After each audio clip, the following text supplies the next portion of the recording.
ನೋಡಿ ಇದು ಅಶ್ವಿನಿ ಗೌಡ ಅವ್ರು ಹೇಳ್ತಾ ಇದ್ರು ಡೇ ಒನ್ ಇಂದ ಇಲ್ಲಿವರೆಗೂ ಹೇಗಿತ್ತು ಜರ್ನಿ ಅಂತೇಳಿ. ಆಮೇಲೆ ಈಗ ಒಂದ್ ಕಡೆ ಯಾವಾಗ ಇಷ್ಟು ದಿನಗಳಿಂದ ಬಿಗ್ ಬಾಸ್ ನಲ್ಲಿ ಅದರಲ್ಲೂ ಹೇಳಿ ಕೇಳಿ ಒಂದ್ ರೀತಿ ಫೈರ್ ಬ್ರ್ಯಾಂಡು, ಕೇವಲ ಬಿಗ್ ಬಾಸ್ ಮನೆ ಒಳಗೆ ಅಷ್ಟೇ ಅಲ್ಲ, ಹೊರಗಡೆ ಇದ್ದಂಥ ಸಂದರ್ಭದಲ್ಲೂ ಕೂಡ ಅನೇಕ ಹೋರಾಟಗಳು ಅದು ಇದು ಅಂತೇಳಿ ಸಿಕ್ಕಾಪಟ್ಟೆ ಹೆಸರು ಮಾಡಿದಂತಹ ಒಬ್ರು ವ್ಯಕ್ತಿತ್ವ. ಅದ್ರ ಜೊತೆಗೆ ಅನೇಕ ಸಿನಿಮಾಗಳಲ್ಲಿ ಧಾರಾವಾಹಿಗಳಲ್ಲಿ ಬಣ್ಣ ಹಚ್ಚಿದ್ದಾರೆ.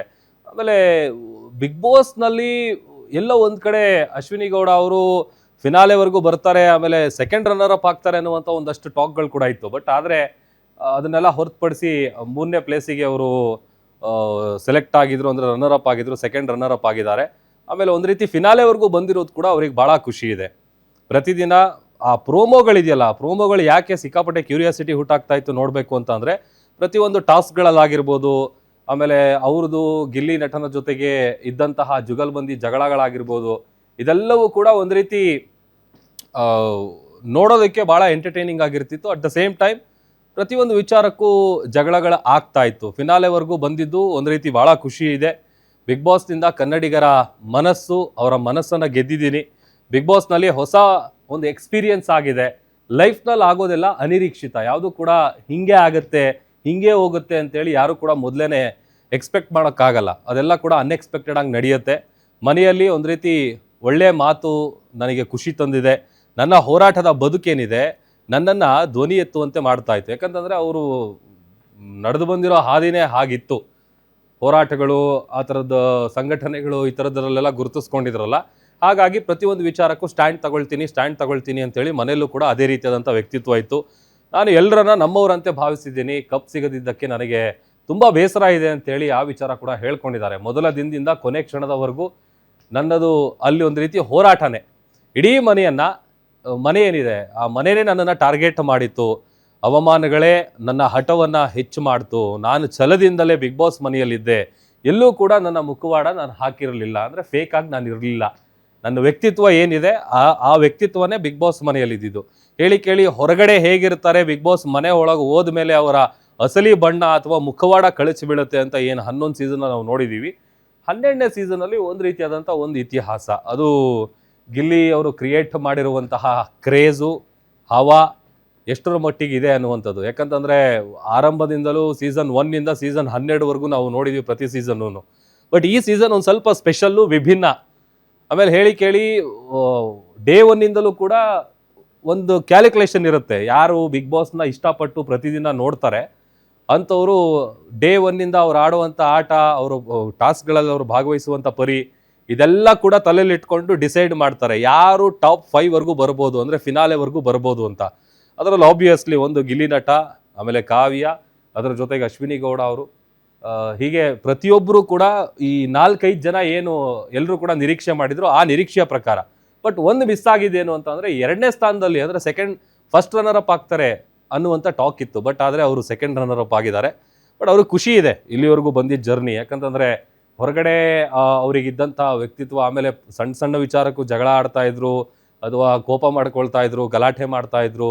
ಆಮೇಲೆ ಹೆಣ್ಮಕ್ಳ ವಿಚಾರ ಅಂತ ಬಂದಂಥ ಸಂದರ್ಭದಲ್ಲಿ ಸ್ಟ್ಯಾಂಡ್ ತಗೊಳ್ತಾ ಇದ್ದಿದ್ದು, ಈ ಎಲ್ಲ ವಿಚಾರಗಳು ಏನೇ ಇರ್ಬೋದು. ಬಟ್ ಎಲ್ಲೂ ಕೂಡ ನಾನು ಫೇಕ್ ಆಗಿರಲಿಲ್ಲ, ನಾನು ಮುಖವಾಡ ಹಾಕಿರಲಿಲ್ಲ, ನಾನು ಇರೋದೇ ಹಾಗೆ, ನನ್ನ ವ್ಯಕ್ತಿತ್ವನೇ ಇದೇ ಥರ ಇರೋದು ಅಂತೇಳಿ ಇಡೀ ಬಿಗ್ ಬಾಸ್ ಜರ್ನಿ ಡೇ 1 ಇಲ್ಲಿವರೆಗೂ ಏನೇನು ಆಗಿದೆ ಅನ್ನುವಂಥದ್ದನ್ನು ಗ್ಯಾರಂಟಿ ನ್ಯೂಸ್ ಜೊತೆ ಎಕ್ಸ್ಕ್ಲೂಸಿವ್ ಆಗಿ ಹಂಚ್ಕೊಂಡಿದ್ದಾರೆ. ಆಮೇಲೆ ಲೈಫಲ್ಲಿ ನಡೆಯುವಂಥದ್ದು ಎಲ್ಲವೂ ಕೂಡ ಅನಿರೀಕ್ಷಿತ ಅನ್ನುವಂಥದ್ದು ಕೂಡ ಹೇಳಿದ್ದಾರೆ.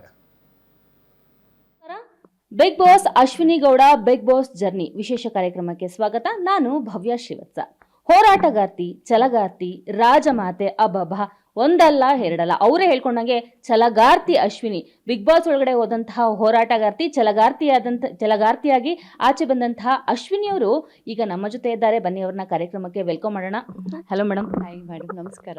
ನಮಗೆ ನಿಮ್ಮನ್ನು ಮಾತಾಡ್ಸೋಕ್ಕೆ ಭಯ ಆಗ್ತಿಲ್ಲ, ತುಂಬ ಹೆಮ್ಮೆ ಆಗ್ತಿದೆ. ಏಕೆಂದರೆ ಪ್ರತಿಯೊಬ್ಬರು ಕೇಳ್ತಾರೆ ಹೇಗಿತ್ತು ನಿಮ್ಮ ಬಿಗ್ ಬಾಸ್ ಜರ್ನಿ ಅಂತ. ನನ್ನ ಫಸ್ಟ್ ರಿಯಾಕ್ಷನ್ ಅದಲ್ಲ.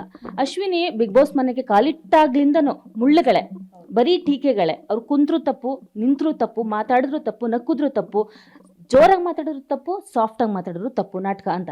ಸೊ ಇಷ್ಟೆಲ್ಲ ಟೀಕೆಗಳು ಯಾರಿಗೂ ಕೂಡ ದಾಖಲೆ ಮಟ್ಟದಲ್ಲಿ ಯಾರಿಗೂ ಬಂದಿಲ್ಲ. ಯಾಕೆಂದರೆ ಈ ಸಲ ವೋಟ್ ಅಷ್ಟೊಂದು ಪಡ್ಕೊಂಡು ಗಿಲ್ಲಿಯವರು ದಾಖಲೆ ಬರೆದಿದ್ದಾರೆ ಅಂತ ಹೇಳ್ತಾರೆ. ಆದರೆ ಇಷ್ಟೊಂದು ಟೀಕೆಗಳನ್ನ ಪಡ್ಕೊಂಡು ದಾಖಲೆ ಬರೆದಿರೋದು ಅಶ್ವಿನಿ ಗೌಡ ಅವರು. ಸೊ ಈ ಬಗ್ಗೆ ನನ್ನ ನಿಮ್ಮ ರಿಯಾಕ್ಷನ್ ನಾನು ಎಕ್ಸ್ಪೆಕ್ಟ್ ಮಾಡ್ತಾ ಇದ್ದೀನಿ. Thank you madam. First of all ತುಂಬ ಚೆನ್ನಾಗಿ ಹೇಳಿದ್ರಿ. ಬಿಕಾಸ್ ಅಷ್ಟೇ ಗತ್ತಲ್ಲಿ ನೀವು ಹೇಳಿದ್ರಿ ರಾಜಮಾತೆ ಅಂತೆಲ್ಲನೂ. ನಾನು ಅಷ್ಟೇ ಗತ್ತಲ್ಲೇ ಒಳಗಡೆ ಹೋಗಿದ್ದೆ. ನನಗೆ ಯಾವುದು ಕೂಡ ಅಲ್ಲಿ ಆಡಬೇಕು ಗೆಲ್ಲಬೇಕು ಆ ಛಲ ನನಗೆ ಕೊನೆ ಕ್ಷಣದವರೆಗೂ ಇತ್ತು. ಬಿಕಾಸ್ ಬಿಗ್ ಬಾಸ್ ಅನ್ನೋವಂಥ ತುಂಬ ಜನರ ಕನಸು, ಕೋಟ್ಯಾಂತರ ಜನರ ಕನಸು.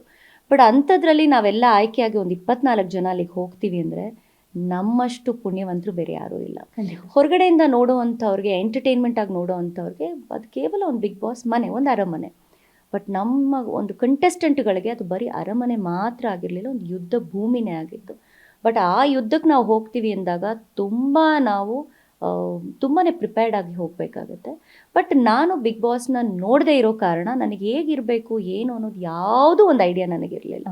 ಈಗ ಜೀವನನೂ ಹಾಗೆ, ನಾವು ಯಾವುದೋ ಸ್ಕ್ರಿಪ್ಟನ್ನ ಹಾಕ್ಕೊಂಡು ಬದುಕೋದಕ್ಕೆ ಆಗೋದೇ ಇಲ್ಲ. ನನ್ನ ಜೀವನ ಹೇಗೆ ಬರುತ್ತೋ ಹಾಗೆ ಸ್ವೀಕರಿಸಬೇಕು. ಹಾಗೆಯೇ ನಾನು ಬಿಗ್ ಬಾಸ್ ಮನೆ ಒಳಗಡೆ ಹೋದ ದಿನದಿಂದ, ಆ ಕ್ಷಣದಿಂದ ಬಿಗ್ ಬಾಸ್ ಮನೆ ಹೊರಗಡೆ ಬರೋವರೆಗೂ ನಾನು ಬದುಕು ಅಂತಲೇ ತೊಗೊಂಡೆ.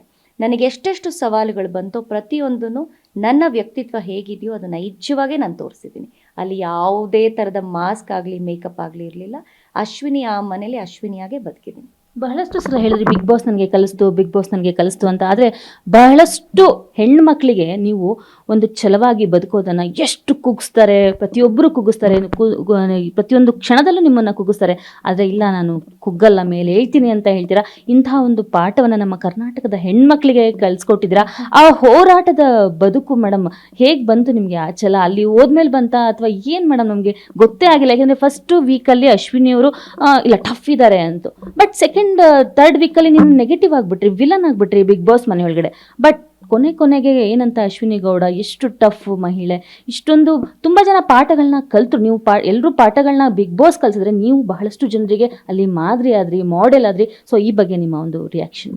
Thank you madam. ಇವೆಲ್ಲ ಅನಿರೀಕ್ಷಿತ. ಯಾಕೆ ಅಂತಂದರೆ ನಿಮ್ಮ ಲೈಫಲ್ಲಿ ಹೇಗೆ ಏನೇನು ಆಗುತ್ತೆ ಅಂತಲೇ ಗೊತ್ತಿಲ್ಲ. ಏನೋ ಮಾಡೋಕ್ಕೆ ಹೋಗ್ತೀವಿ ನಾವು, ಹುಡುಗಾಟಿಕೆಯಿಂದ ಏನೋ ಮಾಡೋಕ್ಕೆ ಹೋಗ್ತೀವಿ, ಬಟ್ ಅದು ತುಂಬ ಸೀರಿಯಸ್ ಆಗಿಬಿಡುತ್ತೆ.